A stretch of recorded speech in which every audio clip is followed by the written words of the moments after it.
खरं तर आज सगळ्या समस्या ज्यावेळेस आपल्या ऐकल्या आणि लक्षात आलं की कामगार मंडळाकडनं असेल किंवा माथाडी मंडळाकडनं असेल, या माथाडी कामगारावरती कशा पद्धतीचा अन्याय होत चाललेला आहे.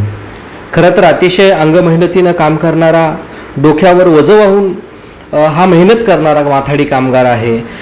परंतु आजपर्यंत या माथाडी कामगाराला स्वतःच्या न्याय हक्कापासून वंचित ठेवण्याचं काम या ठिकाणी ज्या माथाडी मंडळाने केलेलं आहे, त्या माथाडी मंडळाला धडा शिकवण्याचं काम रोखठोक प्रहार कामगार संघटनेच्या वतीनं निश्चितपणे होणार आहे.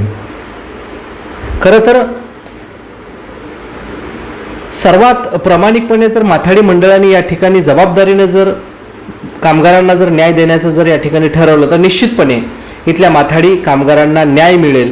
परंतु कंत्राटदाराशी संगनमत करून, कंत्राटदारासोबत आर्थिक देवाणघेवाण करून या ठिकाणी माथाडी कामगारावरती सर्वात मोठ्यात मोठा अन्याय करण्याचं काम या ठिकाणी मंडळाकडनं होत आहे.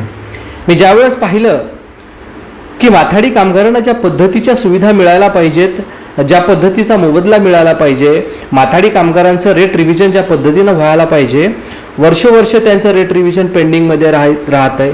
आज माथाडी मंडळांना त्यांच्या हक्काचा विमा त्या ठिकाणी भरला जात नाही आहे.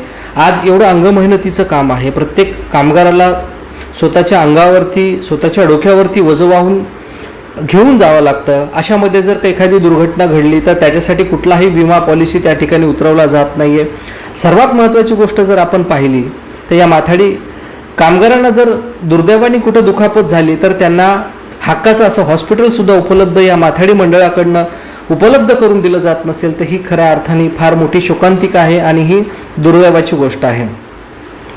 प्रचंड प्रमाणामध्ये या ठिकाणी माथाडी कामगार काम करत असताना या कामगारासाठी काहीतरी सुविधा उपलब्ध करून दिल्या पाहिजेत. ही सर्वस्वी जबाबदारी कंत्राटदाराची असली तरी यावरती नियंत्रण माथाडी मंडळाचं असतं. त्यामुळे माथाडी मंडळाने यावरती नियंत्रण ठेवलं पाहिजे. फक्त पैशाची देवाणघेवाण करण्यापेक्षा कामगारांसाठी कुठंतरी आपण उभं टाकलं पाहिजे, त्यांना त्यांच्या हक्काचं मिळवून दिलं पाहिजे. ही भूमिका खऱ्या अर्थाने माथाडी मंडळाने घेतली पाहिजे. परंतु असं होताना कुठेही दिसत नाही आहे.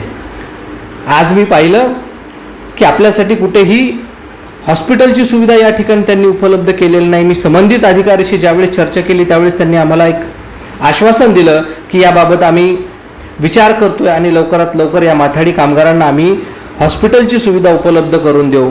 दुसरी महत्त्वाची गोष्ट आहे की या ठिकाणी एक आराम करण्याची रूम असली पाहिजे, अशा पद्धतीची माथाडी कायद्यामध्ये तरतूद आहे आणि ती आरामदायी रूम, माथाडी कामगारांना आराम करण्यासाठी जी रूम आहे ती उपलब्ध करून देण्याचं काम संबंधित कंत्राटदाराचं आहे.